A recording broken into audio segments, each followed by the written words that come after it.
Is that really your idea of how to run a newspaper? I don't know how to run a newspaper, Mr. Thatcher. I just try everything I can think of. Charge, you know perfectly well there's not the slightest proof that this armada's off the Jersey Hello, coast. Mr. Bernstein. Excuse me, Mr. Can you Kane. prove it isn't? This just Mr. came Bernstein, I'd like you to meet Mr. Thatcher. I'll just borrow How do you do, the Mr. go. Thatcher? Leland, Hello. Mr. Thatcher, my ex-guardian. From We have Cuba. no secrets from our readers, Mr. Bernstein. Mr. Thatcher is one of our most devoted readers.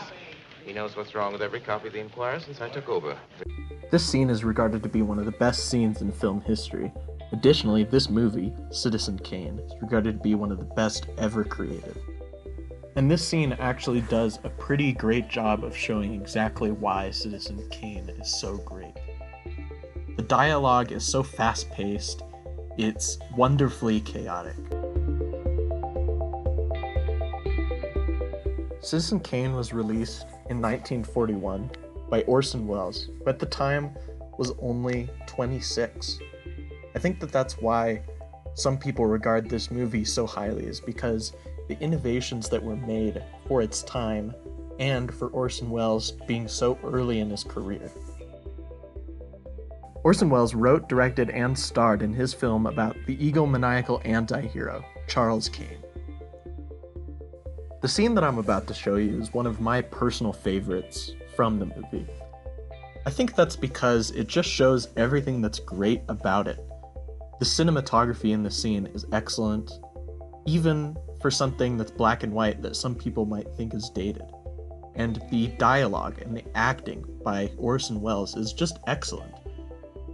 I don't know what it is about this scene, but it just gives me a weird, eerie feeling, and I love it. With one purpose only, to point out and make public the dishonesty, the downright villainy of boss Jim W. Geddes' political machine, now in complete control of the government of the state. I made no campaign promises, because until a few weeks ago, I had no hope of being elected. Now, however, I have something more than a hope. And Jim Geddes has something less than a chance.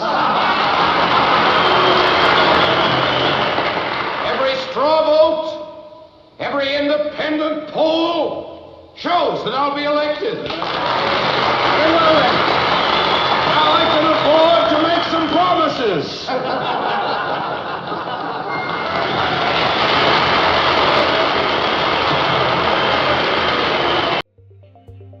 I think that this scene tells you a lot about Orson Welles' character.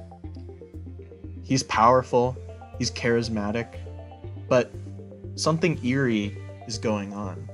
He's not exactly who he seems to be. And I think that that's the point of this whole movie.